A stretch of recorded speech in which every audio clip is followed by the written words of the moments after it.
Project चीता के इकलौते फ्री रेंजिंग चीता पवन को अगस्त में जंगल के एक नाले के पास मरा हुआ पाया गया। डॉक्टर्स की माने तो पवन की मौत डूबने से हुई है, पर यह बात काफी सस्पिशियस है क्योंकि बिग कैट्स इंक्लूडिंग चीता अच्छे तैराक होते हैं और उनकी पानी में डूबने के चांसेस काफी कम होते हैं। इसलिए कुछ एक्सपर्ट्स इसके पीछे पोचिंग को रीजन बता रहे हैं, पर पवन के बॉडी पर किसी भी तरह के चोट के निशान नहीं मिले हैं, इसलिए उसकी मौत की वजह साफ नहीं हो पाई है। पर हाल ही में एक ऐसा जानलेवा सच सामने आया है जिसके बारे में शायद किसी ने सोचा भी नहीं होगा।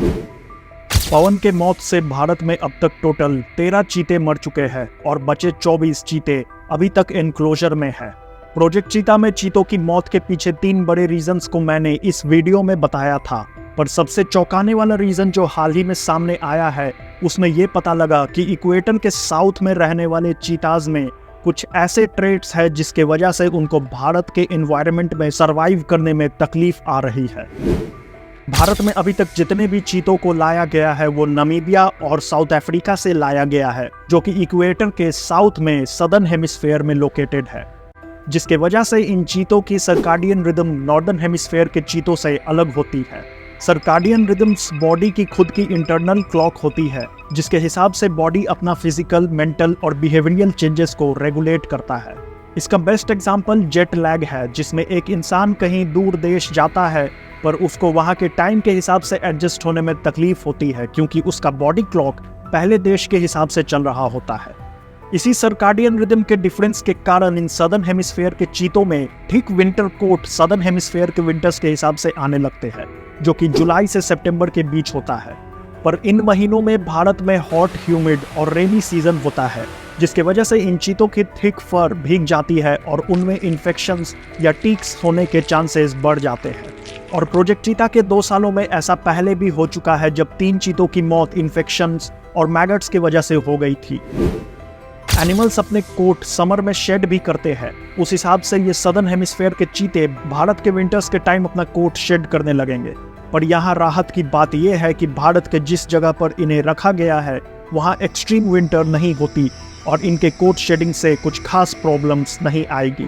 सदर्न और नॉर्दर्न हेमिस्फेयर के बीच सर्काडियन डिफरेंस के प्रॉब्लम्स को सॉल्व करने के लिए भारत अब केन्या से चीता को मंगवाने की प्लानिंग कर रहा है।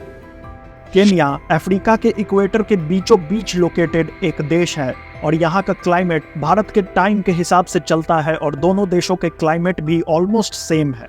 एक्सपर्ट्स का कहना है कि केन्या में कुछ चीताज सरप्लस में है और वैसे भी वो या तो इन्हें दूसरे देशों को दे देंगे या यूथनाइज कर देंगे। इसलिए भारत यहाँ केन्या के साथ डील करना चाहता है, जिसमें भारत केन्या को फॉरेस्ट रेंजिंग सप्लाईज देगा और बदले में चीताज लेगा, जिससे दोनों देशों में वाइल्ड लाइफ कंजर्वेशन को लेके अच्छे रिलेशंस बनेंगे। पर ये कोर्ट वाली प्रॉब्लम के अलावा भारत के एक्सपर्ट्स और भी कई प्रॉब्लम से जूझ रहे हैं।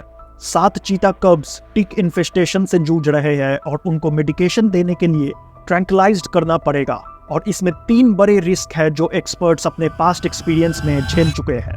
पहला, इन कब्स को लोकेट करना काफी मुश्किल है क्योंकि ये 50 से 100 हेक्टेयर के जगह में ओपन है और बिना कॉलर के है। दूसरा, रेनी वेदर के कारण इस जगह पर लंबे ग्रास और डीप पिट्स बन गए हैं। ऐसे में उन कब्स को डार्ट्स के थ्रू बेहोश करना रिस्की है क्योंकि वो डार्ट्स लगने पर इन लंबे ग्रास के बीच कहीं छुपकर बेहोश हो सकते हैं, जिसके बाद एक्सपर्ट्स को उन्हें खोजने में प्रॉब्लम होगी और उनके जान को भी खतरा हो सकता है। तीसरा सबसे बड़ा कारण यह है कि इन कब्स को उनके मदर्स के सामने डांट करना मुश्किल है, और अगर ऐसा हो भी जाता है तो उन्हें ट्रैंक्विलाइज्ड करने के बाद उनके माँ के साथ रीइंट्रोड्यूस करने में काफी प्रॉब्लम आती है। और ऐसा पिछले साल भी देखा गया है जब एक कब को ट्रैंक्विलाइजेशन के बाद वापस से उसके माँ के पास इंट्रोड्यूस किया गया तो उसने उसे रिजेक्ट कर दिया। इंडियन एक्सपर्ट्स अभी इन चीतों के मदर कब रिलेशन के बारे में अच्छे से समझ नहीं पाए हैं, और शायद अफ्रीकन एक्सपर्ट्स इन चीतों के बिहेवियर को समझने में बहुत हेल्प कर सकते हैं। प्रोजेक्ट चीता को 2 साल हो चुके हैं और इस वक्त में भारत के एक्सपर्ट्स बहुत सारे चैलेंजेस को टैकल करना सीख गए हैं, जैसे इन्फेक्शन और मैगट से बचाने के लिए सारे चीतों को ट्रैंक्विलाइजर्स के थ्रू प्रोफिलैक्टिक दी जाती है। साथ में टिक से बचने के लिए इन्हें ब्रेवेक्टो ओरली या डांट के थ्रू दी जाती है। ये सारी चीजें काफी इंपॉर्टेंट है क्योंकि भारत हर साल 12 से 14 चीतों को अफ्रीका से इंडिया लाने की प्लानिंग कर रहा है। पर मेरे हिसाब से यहाँ 3 मेजर चीजें हैं जिसके ऊपर सबसे ज्यादा ध्यान देना चाहिए।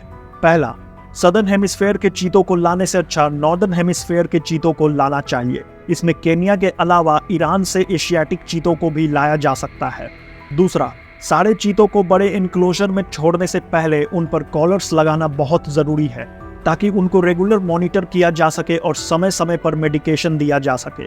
और तीसरा चीज है वक्त, क्योंकि हर चीज में वक्त लगता है, कुछ भी इंस्टेंट कॉफी नहीं होता है। इसलिए इस वक्त से भारतीय एक्सपर्ट्स को चीता का हैंड ऑन एक्सपीरियंस भी मिलेगा, साथ में चीता भी यहाँ के एनवायरनमेंट में अडेप्ट करेंगे। इसका सबसे अच्छा एग्जाम्पल साउथ अफ्रीका में हुआ था, जब वहाँ चीता एक्सटिंक्ट हो गए थे और नामीबिया से वहाँ चीता को लाकर उनके पॉपुलेशन को स्टेबलाइज करने में करीब 15 से 20 साल लग गए और इनिशियली बहुत सारे चीतों की मौत भी हुई। जबकि साउथ अफ्रीका और नामीबिया पड़ोसी देश हैं और वहाँ की इन्वायरमेंट ऑलमोस्ट सेम है।